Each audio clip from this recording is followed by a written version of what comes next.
Welcome back, students. Today is January 12, 2020, and this is one of the questions from the in-class practice I posted on Google Classroom.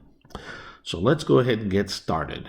What we're going to try to do is factor a quadratic expression when a is equal to 1, and specifically it's a trinomial. Okay, and a is prime. So here we go. We start off by trying to factor out the GCF. Well, we don't know if this has a GCF, so the first step is to try to find A, B, and C. So A is equal to, okay, that's an ugly A. Let's try to make it prettier. A is equal to 2, B is equal to 3, C is equal to -9. Now, question is, what times tables will you find all three of those numbers? And remember, we're looking for the largest times tables. I'll give you a second to consider.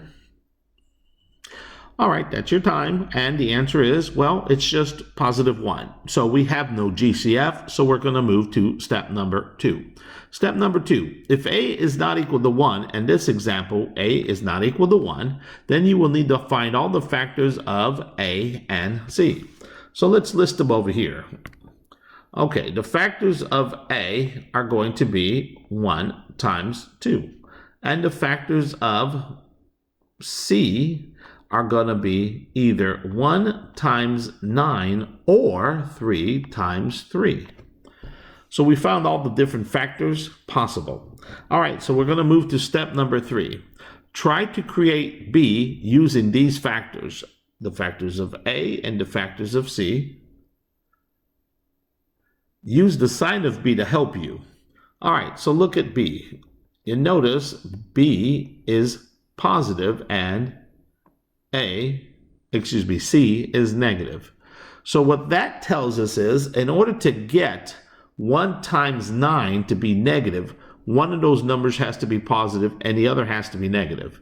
In order to get 3 times 3 negative, one of those numbers has to be negative and the other one's positive. So that's the only way you could get negative numbers out of multiplication. But look, when we want to add, we want to somehow add to get positive numbers. So that means usually the sign of the larger number is going to be positive. Now, that doesn't work 100% of the time depending on the A, but we got to have a place to start, so let's start there. So we're going to make this one positive, this one positive, this one negative, and this one negative. And there's no guarantee these are actually going to work. So here we go. We're going to start with the 2v squared plus 3v minus 9. We're going to factor this out to the two factors that give me 2v squared, which is going to be 1 times v is v, and 2 times v is 2v. And you'll notice if you multiply these two together, you will get 2v squared. All right, well, let's try the 9. Now, one of these combinations might work, but we're not sure which one's going to work just yet. So pick one at random. Let's pick negative, oh, I hate it when this thing moves. Let's pick -1 and +9 because we don't know what else to do. Okay, so we're going to try this. Remember, take the first ones and throw them into parentheses. So v minus 1 and then 2v, that's a v, plus 9. And here comes the important part. Step 4 says check to ensure you get the correct B term. If not, you may need to swap the factors of C or maybe use the new factors of C's. Okay, so let's see what happens. Remember, what we're interested in is B. So B comes from multiplying this one over here to this one over here. So V times 9 is positive 9V. And -1 times 2v is -2v. But you'll notice when we combine these, we get positive 7v. That is not what we are after, so this one is not going to work. Okay, just out of curiosity, if you did flip them, if you did flip the positive 9 and the -1, you would get this.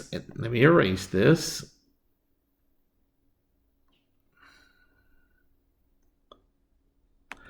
Okay, this is the, okay, so what would happen if we flipped them?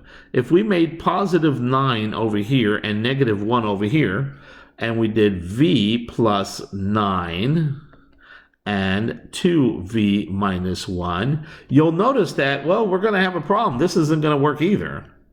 Okay, so you're going to do v times 2v, and that's going to give you 2v. You're going to do 7 minus 1, or 9, minus, I went too far, 9 times 2v, and that's going to give you negative 18v. And when you combine these, you're nowhere near 3. So obviously, that particular factors of 1 and 9 will not work. So we got to keep pushing forward because we have to persevere to find the answer. So what we're going to do now is we are going to bring in the new factors of negative 3 and positive 3. Bring down the v and the 2v, and let's try it all over again. So we're going to do v minus 3 and 2v plus 3. Now, here we go again. You want to check the farthest ones away, and you get 3v, and then the closest ones together, and you get negative 6v. And you'll notice when you combine these two, you get negative 3v. Well, that's telling you we're getting to 3, but our sign isn't right. So we're going to have to flip these signs. Or not flip the sign. Yeah, flip the signs. So what we're going to have to do is, and here we go. I have to be careful doing this now, because this one was the positive one, and that was the negative one. So that makes this one the positive one, and this one the negative one. And here we go. So you're going to do v plus 3 and 2v minus 3. And let's hope it works this time. So take the two farthest apart, multiply them together, you get negative 3v. Take the two closest together, multiply them together, you get positive 6v. And what happens when you combine these? Lo and behold, you get a positive 3v. That was what we were after, was a positive 3v. So now that tells you that what you have right here is the correct answer. So you would write your answer down as v plus 3 and 2v minus 3. Now, trust me, the more of these you do, the better you'll get at them, and these numbers will almost jump out at you, so you'll know which ones not to even bother trying. All right, I'm going to move to another example, so I hope this helps you out.